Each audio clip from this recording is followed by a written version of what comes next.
तो इन्हीं कुछ दिनों में बहुत सारे लफड़े हो गए, यानी कि बहुत सारे गेम्स के लीक्स निकल के आ गए, कई ट्रेलर्स निकल के आ गए, कुछ फोटोज निकल के आ गई। लेकिन सबसे बड़ा जो लफड़ा निकल के आया है भाई, वो जॉनथन मेजर्स का। अगर तुम लोग नहीं जानते कि जॉनथन मेजर्स कौन है, तो मैं तुम्हें बता दूं कि भैया ये बंदा एमसीयू में कैंग की भूमिका निभाता है और बहुत जबरदस्त भूमिका निभाता है।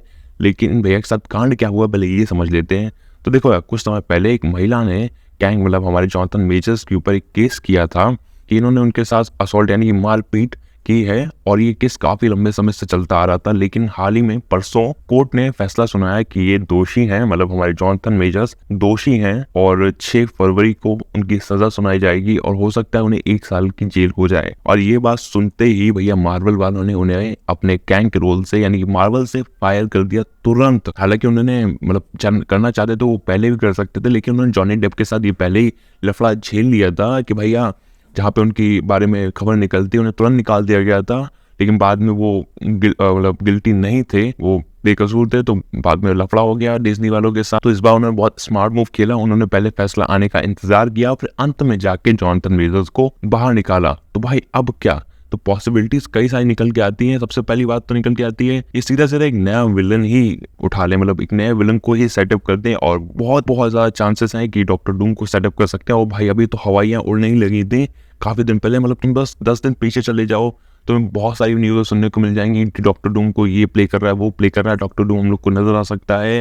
भाई किलियन मर्फी सुनने में आ रहा था कि डॉक्टर डूम को प्ले कर सकते हैं। इसके अलावा बहुत कुछ मतलब समझ में आता है कि एक अच्छे नए विलन को आप इंट्रोड्यूस करके उसे सेटअप कर सकते हो, लेकिन पुराने विलन यानी कि कैंग का क्या हुआ, उसके जो मोटिवेशंस थे उनका क्या हुआ, उनकी उसकी जो थिंकिंग्स थी, वो चीज़ों को अपने हिसाब से सेटअप करना चाहता था, उन सभी का क्या हुआ, और अचानक से एक नया विलन कैसे आ गया, इस सब कुछ जस्टिफाई करना बहुत मुश्किल हो जाएगा, वो भी बहुत कम समय में। क्योंकि अगर देखा जाए तो अब मुझे लगता है कि एवेंजर्स 4 और 5 की डेट और आगे खिसकेगी, और बहुत सारी चीज़ों को सेटअप करना पड़ेगा, मतलब फिर से रिकंस्ट्रक्ट करना पड़ेगा। और दूसरा ऑप्शन होता है कि सीधा सीधा जो हम लोग का कैंग का कैरेक्टर उसको रिकास्ट कर लिया जाए, कोई नए कैरेक्टर के रोल में, मतलब कोई भी नया एक्टर को उठाकर उसमें ले आया जाए और कैंग की भूमिका में प्ले कर सकते हैं, जो कि काफ़ी हद तक संतोषजनक होगा। लोग बहुत आराम से इस चीज़ को समझ जाएंगे कि हाँ कैरेक्टर मतलब जो एक्टर है उसको बस रिकास्ट किया गया है, पूरा का पूरा कैरेक्टर ही हटाकर एक नया विलन सेटअप नहीं कर दिया गया है, क्योंकि मेरे लिए परफेक्ट रहेगा। बाकी जॉनथन मेजर्स ने जो भी लफड़ा किया, मतलब उन्होंने मारपीट की, जो भी किया भाई बेहतरीन ढंग से चीज़ों को सेटअप करा, और अंततः जॉनथन मेजर्स की हरकतों की वजह से चीज़ें बर्बाद हो गई।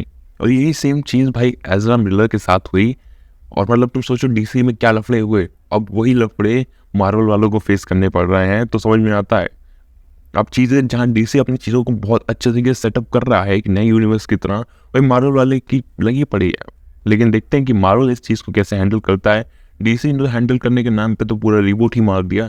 बाकी देखते, तुम्हें वीडियो अच्छी लगी हो लाइक करना, चैनल को सब्सक्राइब करना, वीडियो देखने के लिए तुम लोग का बहुत बहुत धन्यवाद।